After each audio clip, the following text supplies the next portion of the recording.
warm welcome to this special interview. My name is Anoop Verma. I am the editor of ETGovernment, which is a vertical of the Economic Times focused on covering government initiatives and policies. Today, our guest for this special interview is Major General BK Sharma. He is the Director General of United Service Institution of India, USI. USI is India's oldest think tank, established in 1870. The organization has an illustrious tradition of working in the area of military history and strategy for over 150 years. Welcome, Mr. Sharma. Thank you very much, Anoopji, for giving me this opportunity. The topic of today's conversation with Major General Sharma is the law and order situation in Jammu and the steps that the government can take to bring social and economic improvement in the region. After the abrogation of Article 370 in August 2019, Kashmir has become relatively stable, but there have been incidents of violence in Jammu. So what are the reasons behind these incidents of violence? Because Jammu was thought to be relatively quieter than Kashmir. Now the opposite seems to be happening. Thank you, Anoopji. At the outset, I wish all our viewers a happy Independence Day. And on this, on a very positive note, I'm happy to say that the peace has returned to Valley. As we have seen in the recently held parliamentary elections, there's been unprecedented voter turnout, about more than 58% in Kashmir Valley, 70% in Jammu, and 72% in Ladakh Union Territory.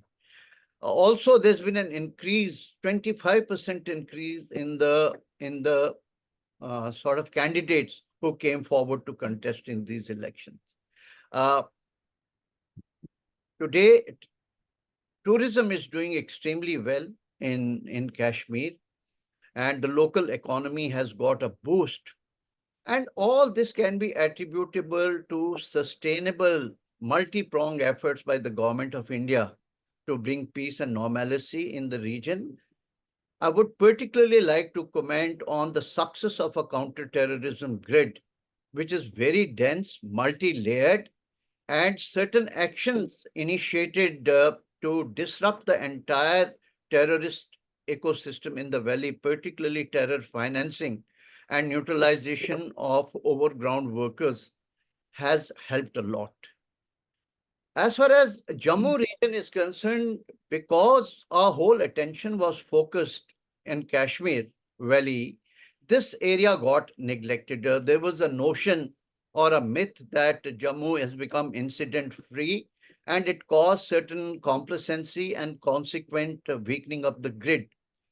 Now, we should have understood that Pakistan's intent to destabilize India and keep Jammu and Kashmir on the boil will not change. And they are apt at evolving and adapting new designs to keep the pot boiling. And this is exactly what happened in the Jammu region.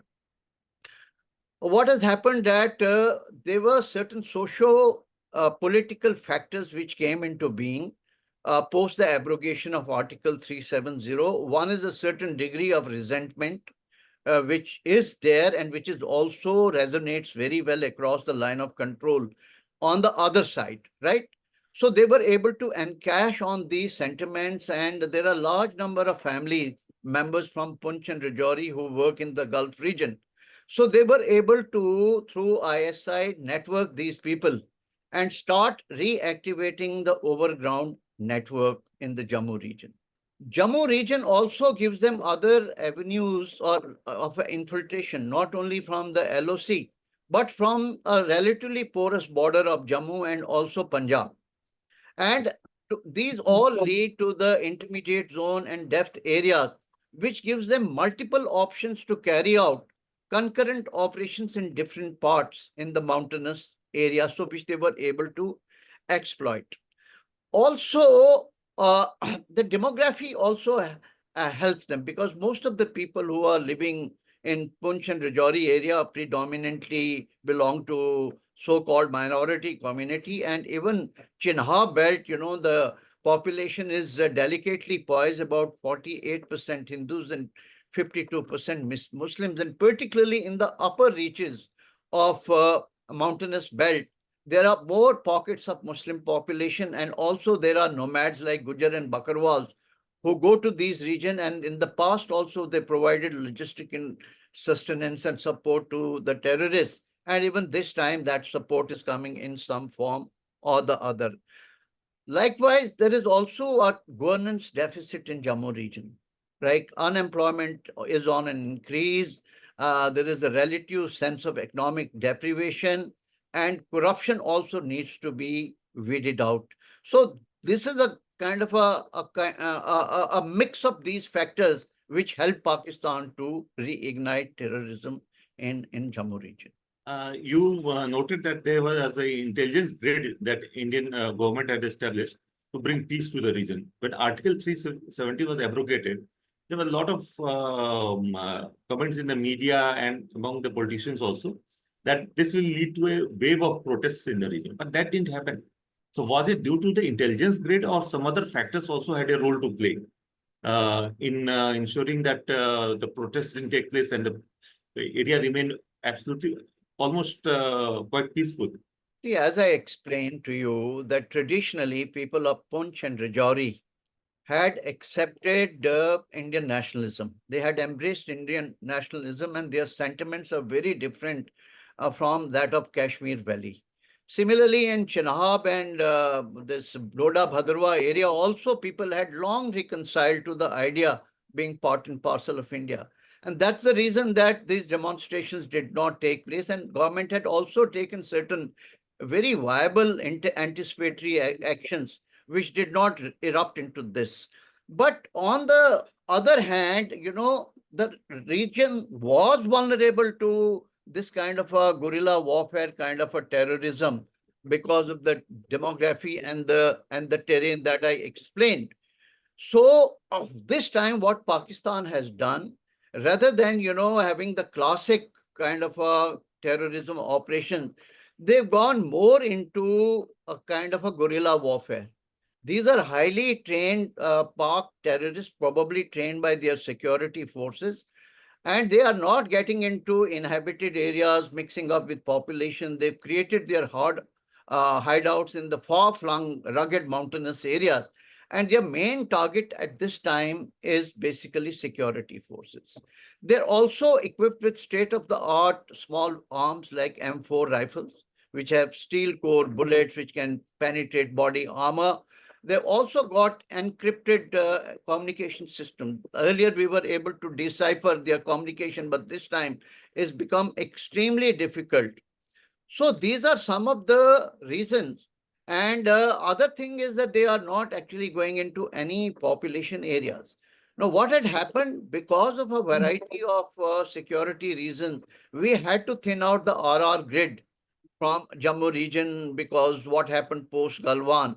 So this created a vacuum of foots on ground. The classic city grid which was there in place, it got thin out. And if the city grid is not there, then it also weakens the intelligence grid because your engagement with the public, with the civil population reduces. So int grid also dried up, city grid also dried up, and then what happened concurrently was certain degree of polarization. If you remember that Kathua case in which that Gujar girl was, raped and killed, and its effects on, popular some polarization on religious lines, Jammu region. So all these factors put together have probably created a kind of a semi-fertile ground for Pakistan to play its design all over again. Pakistan is mired in its own political and economic problems. So, what exactly are they hoping to gain from this kind of activity? What any geopolitical or economic or political advantage that they see? It's a low cost, high payoff option, right? By sending maybe 50, 60, 100 highly trained people, it doesn't cost Pakistan much, right? So, basic reason why they've been doing this time is that they want to disrupt the assembly elections, which are in September. They also want to generate some kind of a fear psychosis. In the past, what had happened, Pakistan design was in the upper reaches, particularly Chenab belt and upper reaches of Bhadarwa, they had gone for selective targeting of Hindu population, and there were certain migrations which had taken place. They had desecrated certain religious places. So this time over, this is very much part of design to create fear psychosis and to engineer some kind of a communal rights in the region and try to demonstrate to the world that stability has not returned to Jammu and Kashmir, and also show government of India if they postpone elections in a poor light, and show the capacity of Pakistan to sort of heat up the water as per their own liking.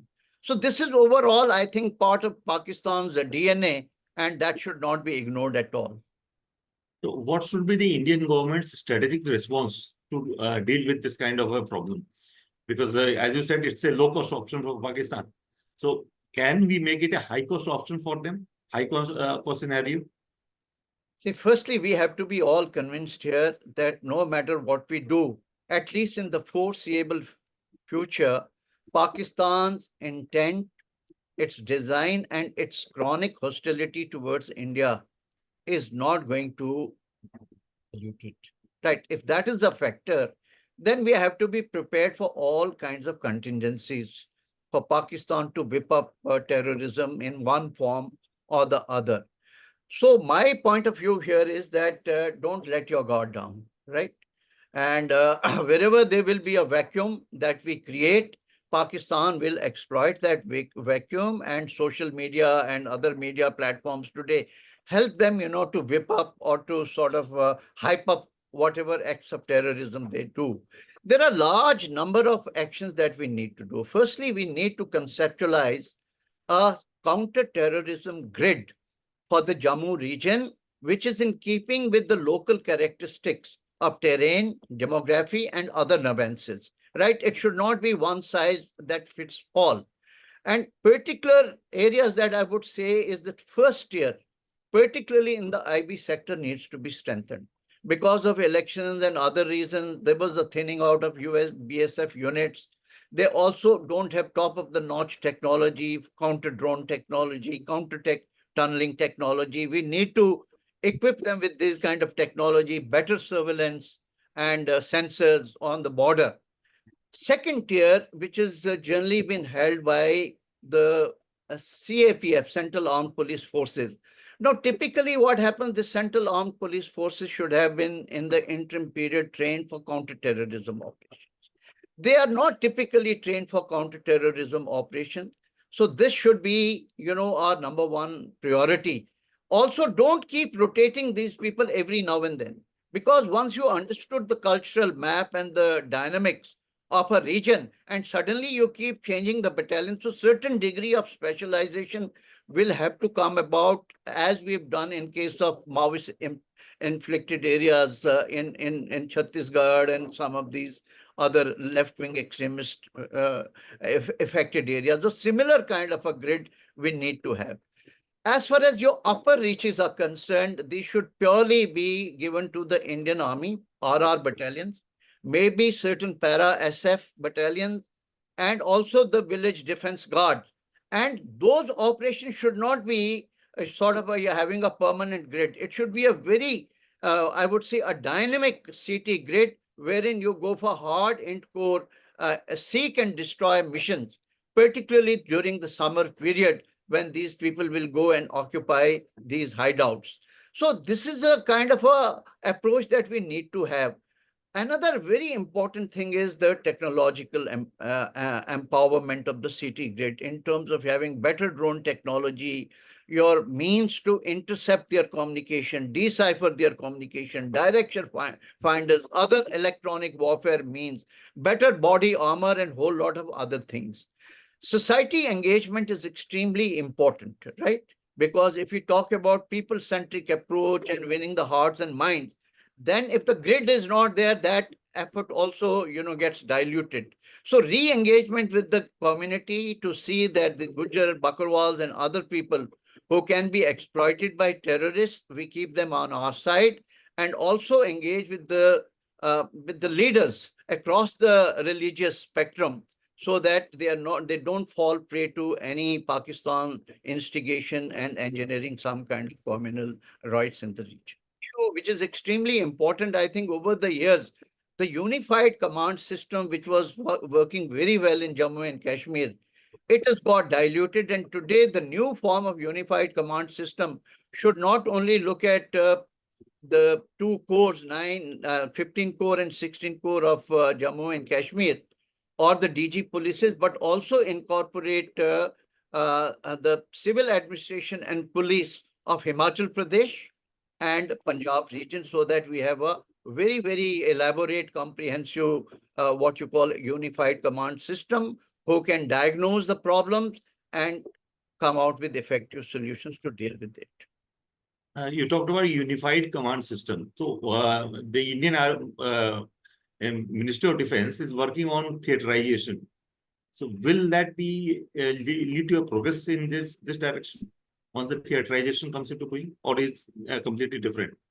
There is a lot of haze about what form these theaterized commands are going to take place. As per one school of thought, I think they are not disturbing Northern Command, and they want to keep it intact so that they can take care of Jammu and Kashmir, both Union territory, and deal with counter-terrorism situations. Because abruptly, to remove army from counter-terrorism operations in a very sensitive state may not be a good option. The transition has to take place unless we have trained our, Central Armed Police Forces.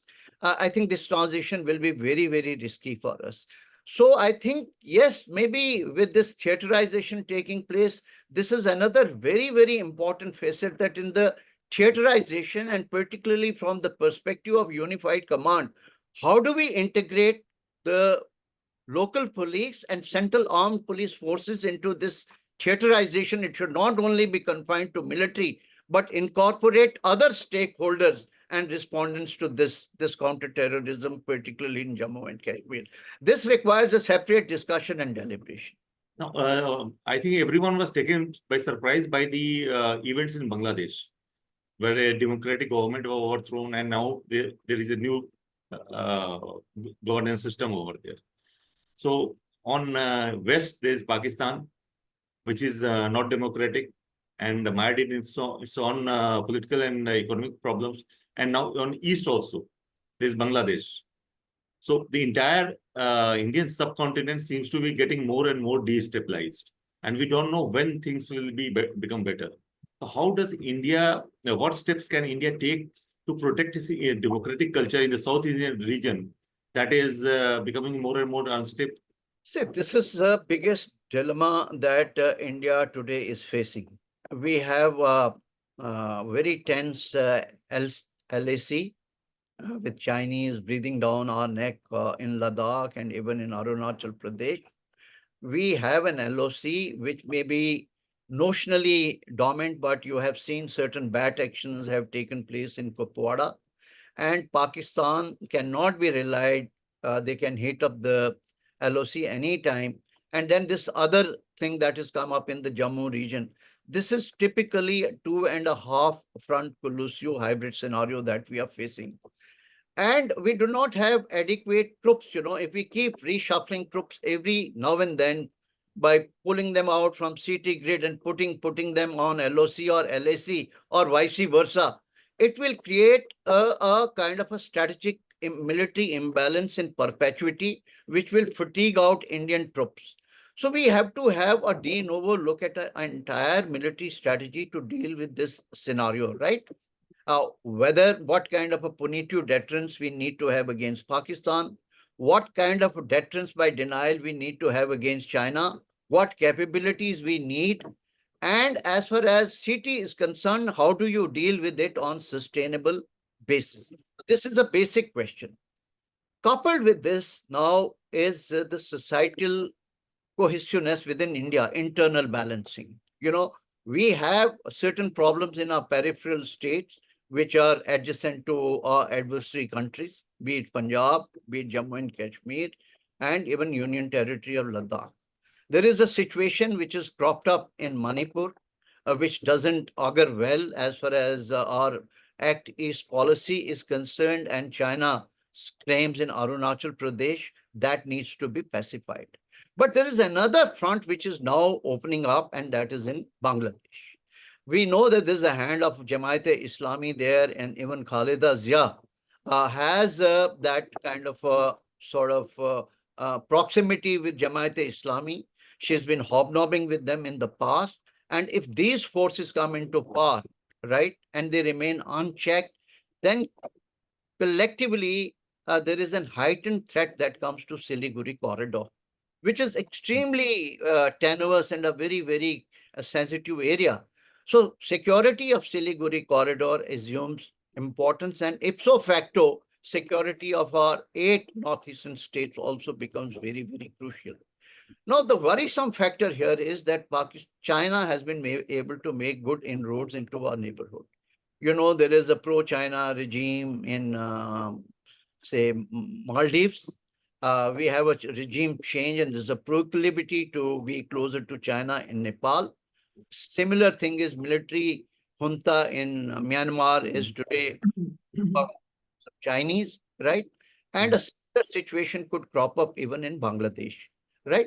So this is a very, and then Chinese have also created these corridors, whether it is China-Pakistan economic corridor, China-Nepal economic corridor, China-Myanmar economic corridor, the maritime Silk Route, in which most of the countries of neighborhood, barring Bhutan, they are signatories of Belt and Road Initiative and Maritime Silk Route.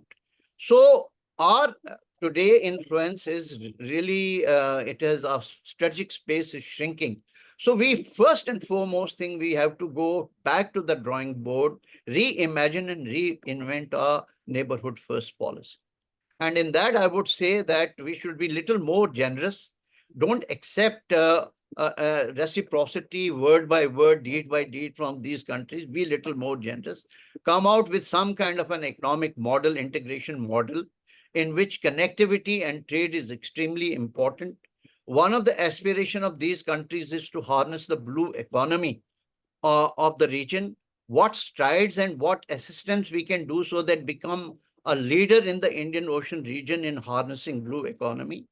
And in terms of being a key partner in net security, we should not look so much towards what you call is conventional security, but more in the realms of what you call non-traditional security threats.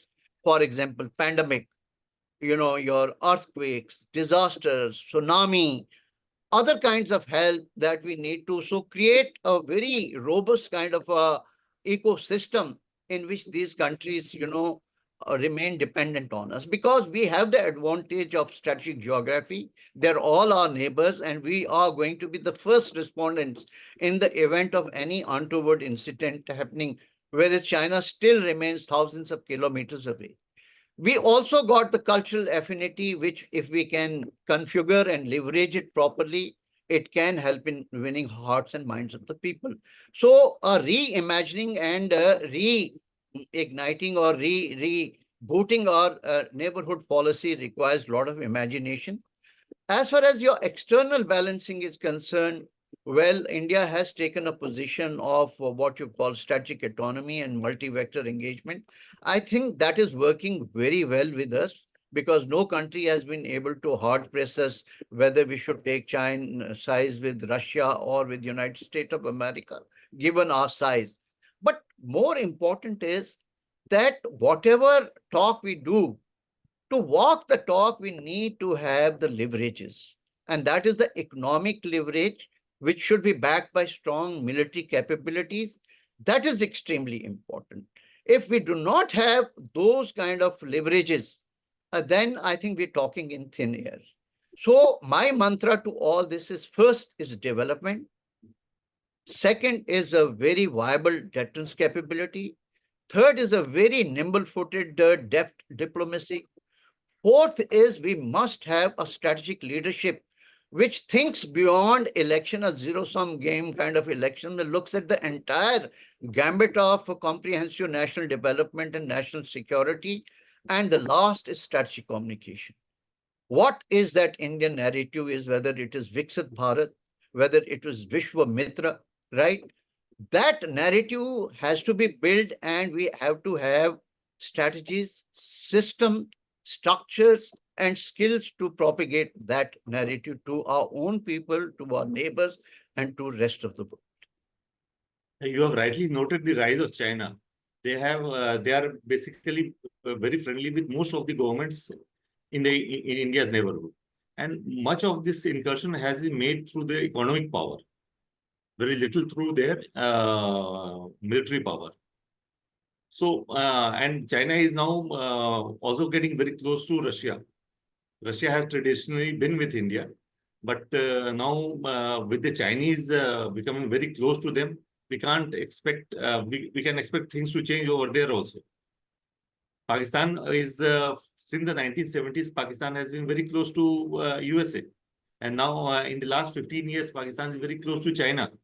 And with Russia coming close to China, I mean, the entire geopolitics seems to of the region seems to be turning against India. So, what can India do to, I mean, survive in this kind of a geopolitical environment and thrive? I think I partially answered this question earlier, but coming specifically to, you know, China and Russia relations. At the moment, their interests are strategically aligned to counter NATO and American expansionism in the region, right? Because India is distant by geography. But deep down, if you talk to Russians, they look at India as a strategic balancer in Eurasia. So we need to find ways and means of how do we have geographical connectivity with Eurasia. And to that extent, operationalization of international north-south trade corridor in which Iran has to be on board, and this Vladivostok and Chennai corridor, these are strategic imperatives for India, right?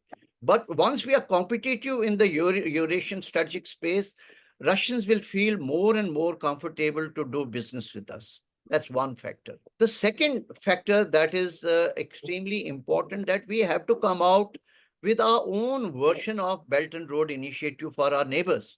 And geography favors of that. Like we talked about, SARC is a dead horse. I think even to revive it, Pakistan will be a spoil sport there. I don't see much prognosis of SARC. But BIMSTEC is a very viable idea. BBIN, these are very, very viable ideas. Operationalization of Kaladan project and the trilateral highway, which takes us to Southeast Asia, a very viable project. Our engagement through the Indian Ocean region with our ASEAN countries are still very, very viable projects. And are strengthening our position in terms of a maritime sort of influence in the Indian Ocean region. These are highly doable things, provided we have a very viable and sustainable strategy. And I think this should be the course of discussion, that if some avenues are at the moment stymied, how do we open other avenues of strategic engagement? And how do we maximize our strategic space to balance out Chinese? And as part of that, our relationship with the Western countries and United States of America also become important, right? For example, you have Quad and you have a couple of other groupings like you, though I don't think that this India Middle East economic corridor in the foreseeable future has any good prognosis. But there are areas in which we can work with the Western countries to balance China out. But the bottom line is that we have to develop economy. If the economy doesn't develop, then we will not have deep pockets to invest in other social upliftment programs and in your military deterrence capabilities. And the world will also not take us very seriously. The abrogation of Article 370 was probably the biggest reform measure of Modi government in their second term. So, what can we expect from the government in their third term, in Modi's third term, for further, I mean, bringing securing peace in the region, especially in Jammu, Ladakh, and Kashmir also, and bringing economic development to the area? See, one good thing is that at least the national and this what is called Democratic Alliance has at least come out with a vision, long-term vision for India. That is what you call its Viksit Bharat 2047. We were looking at 5 years, 4 years, and every time, the government changes and these plans also change. At least he's put a roadmap till 2047. And Viksit Bharat is something which resonates with everybody. Now, in that, what kind of Atmanirbhar Bharat we can, how we make it really happen, how we are going to sort of revamp our education system, right? How industrialization is going to take place, how we are going to harness digital technology for the growth of our country. These are some basic areas. Like you would seen that India has a demographic dividend about 31, sort of more than 50% of our people are less than 31 years of age. Skilling India is extremely important. If we don't skill India and these people, there is a jobless growth, then you've seen what happened in Sri Lanka, Pakistan, and even in Bangladesh. So we have to pay little more attention to this.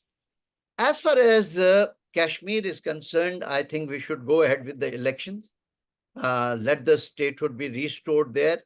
And there are still pro-India or nationalistic constituencies in India.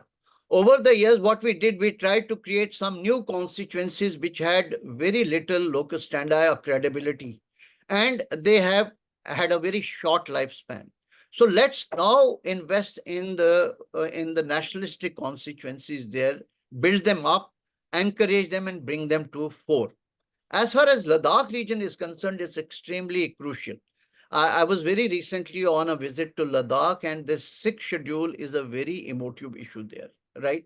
That why they've been deprived of right to vote. And as a result, otherwise, the two antagonistic regions, Ladakh, that is Leh and Kargil, they had serious differences, but they've come to a common platform. You have, Leh Apex Body and Kargil Democratic Alliance, they've come together. And sixth schedule is a very, very popular sentiment with them.